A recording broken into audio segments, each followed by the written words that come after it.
If I am Plymouth Township and I want to opt out, that's my word of the week, as Representative Irwin knows.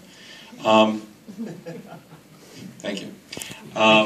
If I want to do that, do I have to take an affirmative action to do that? Do I need to create an ordinance opting out, or do I do nothing? And does the law then take care of itself? How do I do that procedurally? You know, I would actually have to review the statute even more carefully, and to the extent that it's unclear, I could even help craft language that would be useful on that, because I think that the way to do it is for a community, in my view, to affirmatively go and do that, so that there's no confusion that by default some right would be given to a dispensary.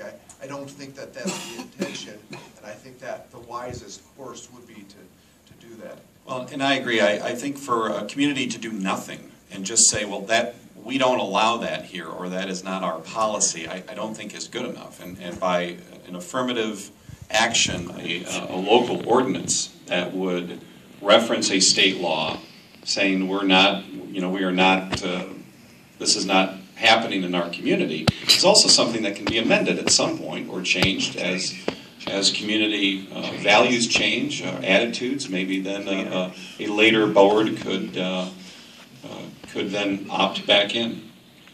Just following up, if I may, on that issue, you know, some people ask, well, why is Michigan different than the other states that allow dispensaries? And I think it came up through the Citizens Initiative. But I think that as far as a safe harbor, the federal law is still out there. But I think it is very important to, in giving that local option, will provide some of the rulings from the Ogden Memo and Cole Memo and the federal law.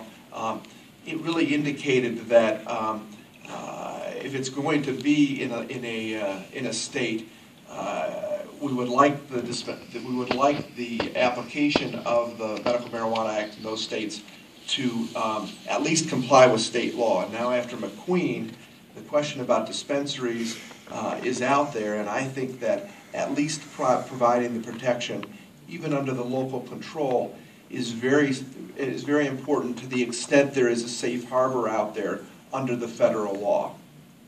Okay, thank you. Okay, Representative Irwin.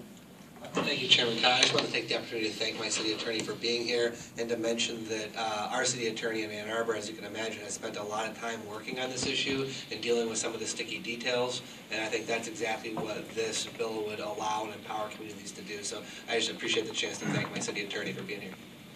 Great. Well, thank you all for being here, and we do appreciate your time and all the information you've shared with us this morning. And we're happy to continue to work on this as long as it takes. Thank you. Okay.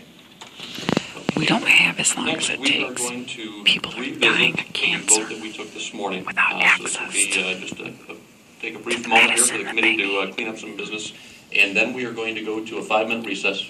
We've been sitting for some time here, all of you have, and I want to give you the time to stretch your legs. We will come back 5 minutes after we break and begin again, and then it is my intent to go